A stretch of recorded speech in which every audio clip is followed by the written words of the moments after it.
Across Nigeria's universities and colleges, the promise of education coexists with the silent threat of gender-based violence. Inside these walls, voices rise. Some in laughter, some in silence, some in pain. Here, young people chase knowledge, even as they confront battles that test their strength. And in the midst of it all, courage is growing. The Gender Center was established to look at all aspects or all facets of life of each and every single member of the university community. I think one of the things that comes to the mind of people when you say Gender Center, people just get inclined to it a place being for women or women-centered. But the Gender Center is for everyone, and it was designed to take care of the specific needs of all, for capacity building, for training, for advocacy, for sensitization, and then to carry on projects and programs that will enhance the livelihood of each and every single member of this university and the society at large. This space has really helped our students in their research. It has helped them even to cultivate political ambition because of the safe space which gives them opportunity to speak freely. Since I encountered with the center, I built confidence, and it was part of my dream to be a change maker, and I can see the dreams start to become true.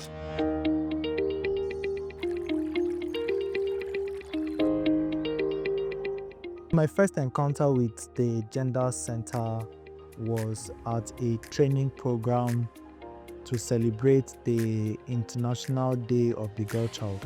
So my first experience with the Gender Center was today. I think Gender Center helps students, being you a male or a female, to stand up for yourself and to know that there is equality everywhere you go. The center is creating awareness, I would say, because my whole thought about harassment was that female get more harassed. I didn't even know that they do harass male. I never knew that guys get harassed, not until the program we had. Encountering the Center for Gender Studies, I think I now have a wider perspective about consent and what to do and seeking permission before taking some certain acts, especially when it comes to the opposite gender. With the coming of Center for Gender Studies and being with them, I now experience that they wash away that mentality of mine that I can help. Even in our class now, our class rep, she's a female, and it's the work of Center for Gender Studies. It's very important to have gender department and youth-friendly hub in the universities, because this is where the individual's adulthood begins. When the students come into the compound, apart from learning how to read and write and how to solve other problems, there's space created for them to learn how to live together. So now, I'm not the kind of person that speaks up whenever I'm being harassed. I just feel like nobody should hear about it. I should just consume it. But when they enlightened us, they opened my eyes about things like this. And I can say that today, if anything like this happens, I'm not hesitating to speak out, to tell what has happened. I've been harassed on school campus. I reported about it, and there was justice. They handled it. Though I was not exposed, yes, they handled it secretly, but there was justice at the end. You know, these days, not just here, in almost all the high institutions, you get to hear of students being sexually harassed.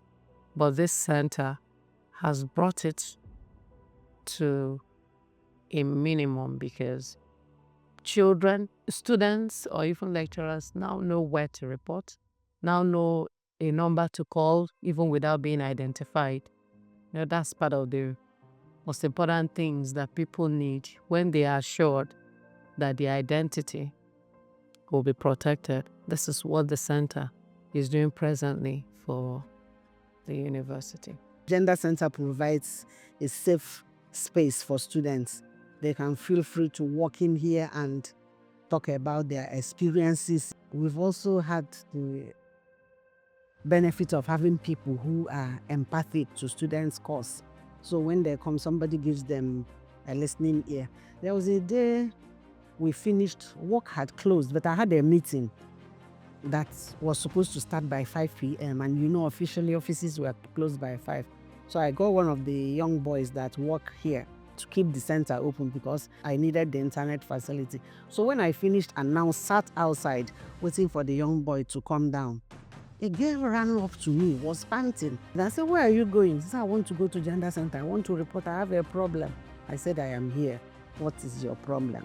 He now said, the lecturer was making passes at her and he released their results. Hers didn't come out. And when she went to inquire, the man just kept her in front of his office until around 4 p.m., almost 5, and said, "Okay, you will meet me in such and such a place. I will drive out there to pick you up and I will show you your results." She said, "Ma, I'm not comfortable." I said, "Okay. Do you want us to go and confront the man?" He said, "Ma, if you do that for me, I'll be most grateful." So I took her in my car, got to the space where the man was supposed to pick her up. She came out from my car and said, "Sir, I'm here for my result." He said, "Who is that person with you?" He said, "That's Professor Nzewi." The man said, "You want to sack me?" She said, "Ma, no, she's my auntie. I just told her that I needed to see you and say, please come tomorrow and get your results." So I now came out of the car. I said, "And what prevents you from giving her that, showing her the result now?" The man said, "No, it was an honest mistake. It was." I said, "Okay, I'll come to your office the next morning to collect the result." And by the time I got there the next morning, her result was pasted on the board. But that was after our sensitization. So if there was no gender center, the girl wouldn't know where to go. What we do mostly at the center as a service to survivors or victims of gender violence is counseling, right? We counsel them, and believe you me, we've made ourselves really accessible to them, listen to them at all hours. I don't off my phone. Sometimes at 12 midnight, students will call you that this is what is happening. There was a time I had to drive out of my house by that midnight because the student said she's been harassed, right, and that her security cannot be guaranteed. I operate an open office without restriction. If you call me by midnight, I will answer you. And then we have contact resource persons. For instance, we have synergy with external security, the police physically. We have a unit in the State Police Command headed by a female police officer that handle issues of this kind of harassment and abuse. We have always brought them in the picture. We have 2 cases of that nature. Just like I mentioned earlier, students will have their social events in the town. Initially, we are supposed to just resolve our life within the campus, but we no longer do that. A harassment inside campus is the same thing as harassment outside campus. So we call out resource persons, we bid arrest, handover, and do a follow-up. We are also mindful about the confidentiality because of the stigma associated, because there are so unreported cases of rape, for instance. Because somebody will say, maybe I have somebody wanted to marry me, and on hearing this, and all that, and all that. But once the society begin to understand that rape, for instance, criminality is a criminal offense, so, and it could happen to anybody.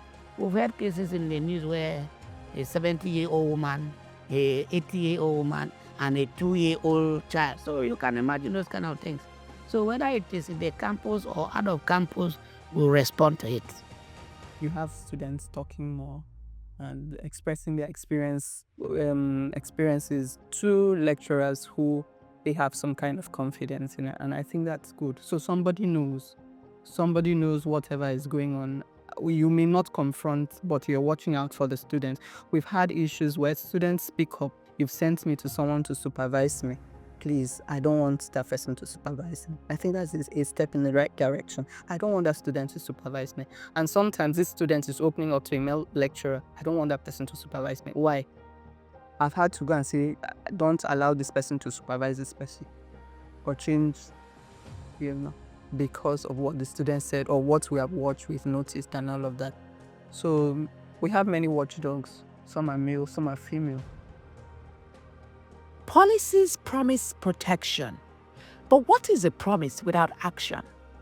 In some universities, rules now allow survivors to seek justice beyond the walls of campus.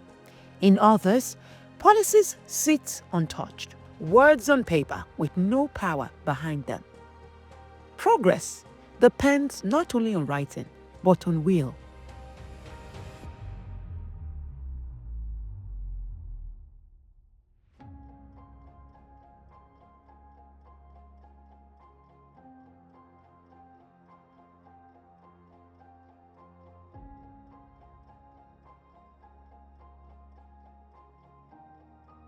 The handbooks are shared in universities should contain a brochure or something that tells students what to do if they're ever violated or sexually harassed, because that's one of the issues. They always sell bloated handbooks and the handbooks don't usually put things of value. So I think that would be very important if they can include those things in the handbook, and that's a cheaper way because students will have to be obliged to buy it so that they can read and know things to do if their rights as students are ever trampled upon or if they feel they have been harassed.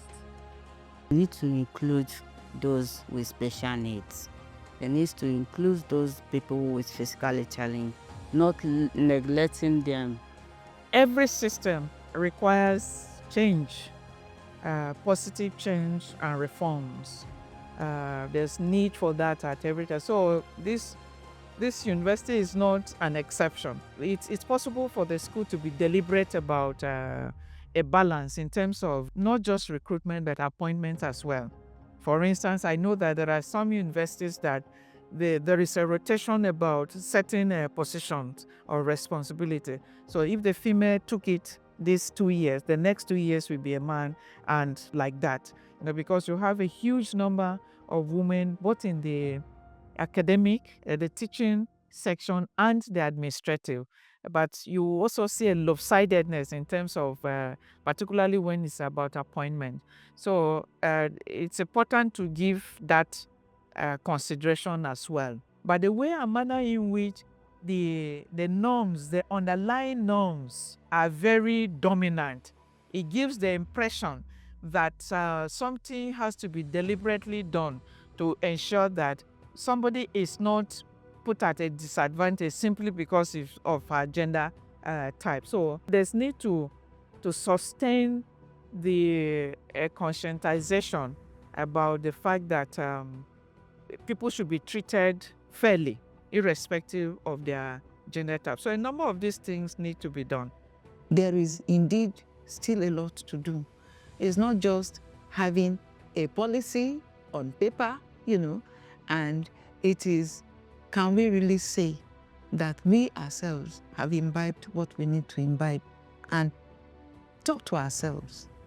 Like I look at myself and I say, hey girl, you're not getting there. Why not? We have a lot of gender issues on campus. Few days ago, a lady reached out to me that her friend was raped, and suddenly the girl said she doesn't want to follow it up because the guy in question is a Unical student, and in that same department, there was a rapist that got sentenced. I think he's still in prison. So the guy is feeling that if the girl gets to report, something like that should happen. So she doesn't want to follow up the case. Patriarchy still sets the table. It decides who leads, who follows, who is silenced. Women remain underrepresented in leadership, too often confined to support roles. Some universities have never had a female vice-chancellor. But each time a young woman raises a voice or contests for leadership, patriarchy trembles and possibility grows. African society as a whole is a patriarchal society, but the women too are also not relenting. They're pushing, clapping hands back and all of that. And I think if the interest is not established or indicated, they will have their way. In terms of female-male, administratively, there is this equality that, they have been given attention to. If the females are there, the males are also there, the males are there, the female. But the only one that gets glaringly unequal is when you have these at the top, topmost, especially in UNN, where you have the Chancellor of the Vice Chancellor, where the Vice Chancellorship thing, then the women are not, or the females are not near it for the past, disgracefully, 60 years, or embarrassingly 60 years. We've not had a female Deputy Vice Chancellor or Vice Chancellor in this university.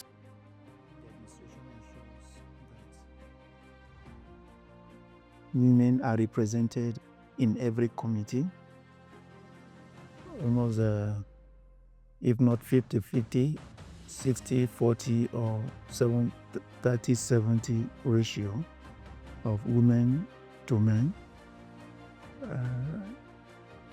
It will interest you to know that as a university, this is the third phase of the administration, meaning we have had 3 vice chancellors. One is a woman. That is, we've had a woman administer the university for a period of 5 years. And after her, then men. That gives you a balance of 2 to 3.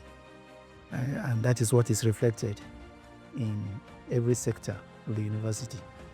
The VC, for example, deliberately, no decision of Senate is concluded without a contribution from a female Senate member. Amid barriers, spaces for empowerment bloom. Speak Up clubs, mentorships, gender-focused courses. Here, young women and men discover strength, find allies, and learn to lead. Each gathering is a spark, and sparks, when shared, become fire.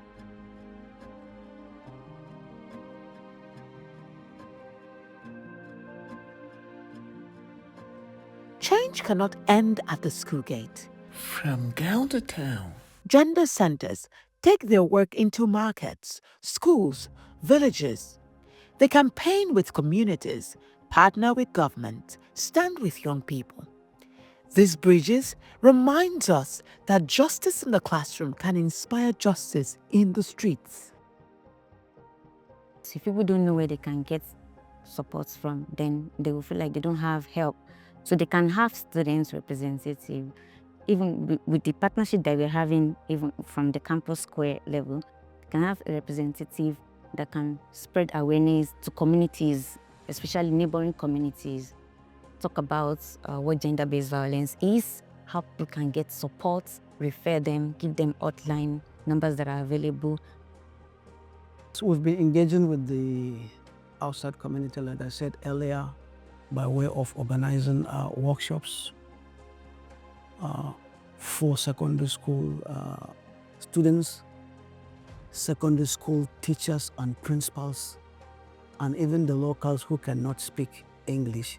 I remember we had one function at Gandu where married women, children from 18 of age, we gathered them there and we sensitized them on the importance or the role of the lady in community development. Idan ka duba sai ka ga cewar akwai rabuwar in ka ɗauki ɓangaren ma'aikata da ake ɗauka. Kaga wannan ya yi tasiri domin mun samu raguwar matasa waɗanda rashin aikin. Idan ka dubi ɓangaren student da ake ba scholarship, ta nan mun samu raguwar yara waɗanda suke samun gurbin karatu ba tare da ba su aikin komai ba. Kaga mun yayi tasiri kenan. Kuma wannan dalilin ya sa a wajen ba mu scholarship yaro ya yi karatu, ya gama kuma ya samu aiki. But progress is fragile. Too often, these centers are underfunded, understaffed, uncertain. Donor support can spark change, but when the funds dry, silence threatens to return. For voices to last, commitment must go deeper. Universities must place gender justice at their very heart.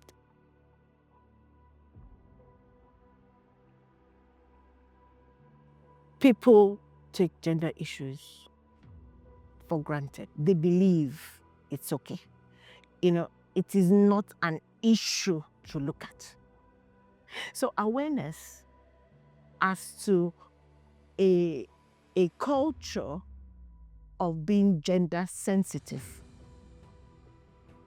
is still being developed. Resource allocation. Gender issues are, should I say, as fundamental as they are still very basic. We don't generate money. And so in a system where you generate and you can demand, when you don't generate, it's very difficult to demand. And we do have a budget. It's a small one, can hardly solve most of the planned activities we want to do in the gender space. So we have that also as a problem. And we also have the issue of information technology. For me, that's a big one. I believe, in the reporting structures, what is successful now is anything based on information technology. We don't have a strong one at all, and would like to have a system that people can come, like our help desk. We've been looking at our help desk and storyline. How do we get people to phone at midnight at any time to share with us? But the structure to put up a help desk is very expensive. Who's going to fund that? And then our storyline, people have stories to tell us. And they've told us many times. I wanted to tell about what happened to me with that boy. What happened to me with this person? And somehow we've still not been able to get around to collating it in a proper way and documenting. However, we hope you would help us at the end of the day. You look at this place, this place requires some kind of upgrading. I know that it's been earmarked for upgrading because personally the environment is also very important. It says a lot about the frame of mind of the people who are there. So that's also important. It means therefore that resources need to be pushed into that. There are certain programs that we apply to the university that we want to do them that relate to the students in this direction, and they are not able to approve because of the paucity of funds. So that is something that has to be done. The way forward is clear. Leaders must act with courage. Survivors must be heard and protected. Women must lead. Communities must be a part of the journey. And gender centers must be sustained, not as projects, but as pillars of justice. From these halls of learning to the heart of society, the voices rise and they say, gender equality is not optional. It is urgent, it is just, and it is possible.